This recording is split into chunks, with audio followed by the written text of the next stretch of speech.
नमस्कार, जय हिंद, वंदे मातरम। आप सभी विद्यार्थियों का स्वागत है आपके अपने यूट्यूब प्लेटफॉर्म उदय एजुकेशन और सक्सेस पेपर में। विद्यार्थियों, आज के इस वीडियो में लेके आया हूँ अर्धवार्षिक परीक्षा की दृष्टि से इम्पोर्टेंट कक्षा 9वीं का स्वास्थ्य एवं शारीरिक शिक्षा का पेपर, जिसकी मांग आप सभी विद्यार्थी कर रहे थे।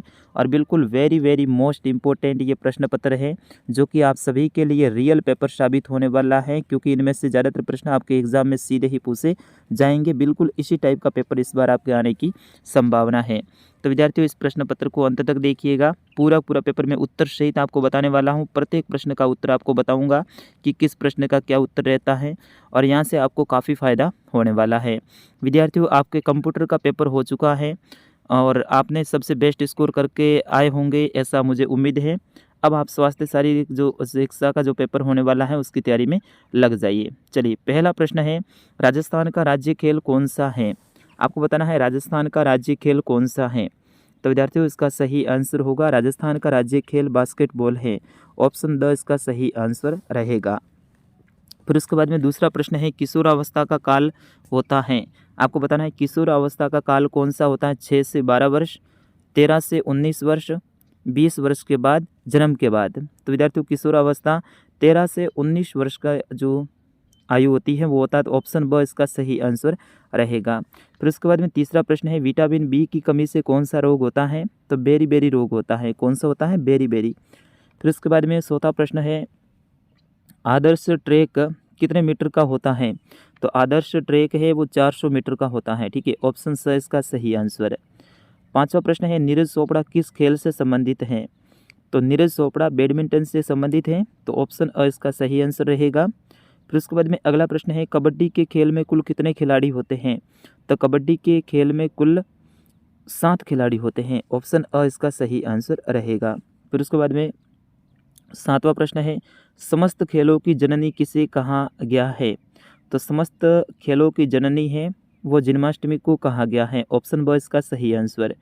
फिर उसके बाद में आठवां प्रश्न है, योग दिवस कब मनाया जाता है? 21 जून, 31 जून, 29 अगस्त, 21 जनवरी। तो 21 जून को मनाया जाता है। ठीक है। फिर उसके बाद में अगला प्रश्न है, खून की कमी से कौन सा रोग होता है? हैजा, एनीमिया, मलेरिया, कोरोना। तो इसमें एनीमिया रोग होता है।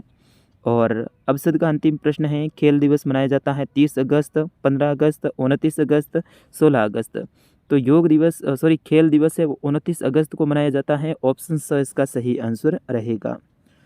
फिर उसके बाद में 11वां प्रश्न है, संतुलित भोजन किसे कहते हैं? संतुलित भोजन किसे कहते हैं?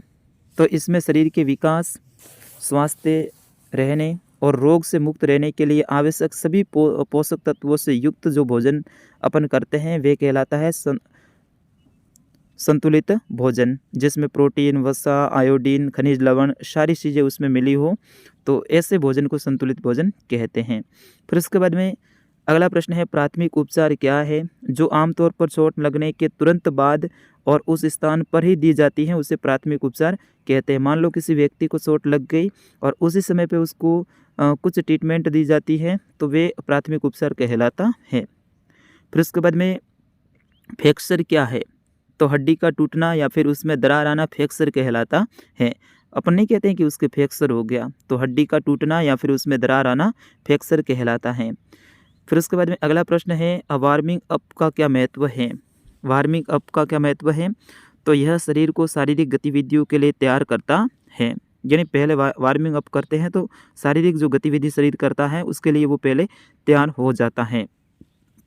फिर उसके बाद में लोना क्या है? तो विद्यार्थियों, इसका सही आंसर होगा, कबड्डी में एक टीम को 2 अंक बोनस मिलता है, जिसे लोना कहते हैं। अगर विरोधी पूरी टीम को आउट घोषित कर दिया जाता है तब ये दिया जाता है। अगला प्रश्न है, डेंगू रोग कैसे फैलता है? आपको बताना है डेंगू कैसे फैलता है, कौन से मच्छर के काटने से, वो आप बता देना। फिर उसके बाद में 17वां प्रश्न है, पूरक, रेचक और कुंभक किसे कहते हैं? तो ये प्राणायाम के नाम हैं। 3 क्रिया है। पूरक क्रिया मतलब श्वास लेना, रेचक मतलब श्वास छोड़ना, कुंभक मतलब श्वास लेने व छोड़ने के बीच का जो बीच में आप रुकते हैं तो वो कुंभक कहलाता है। फिर उसके बाद में अगला प्रश्न है, व्यायाम करते समय कौन कौन सी सावधानियां रखनी चाहिए? फिर उसके बाद में अगला प्रश्न है, निम्नलिखित खेलों में से किन्हीं एक खेल का सचित्र वर्णन करना है। हॉकी, वॉलीबॉल, खो खो या कबड्डी। मेरे हिसाब से इसमें आप खो खो का खेल का वर्णन कर सकते हैं या फिर कबड्डी का कर सकते हैं, सबसे बेस्ट रहेगा।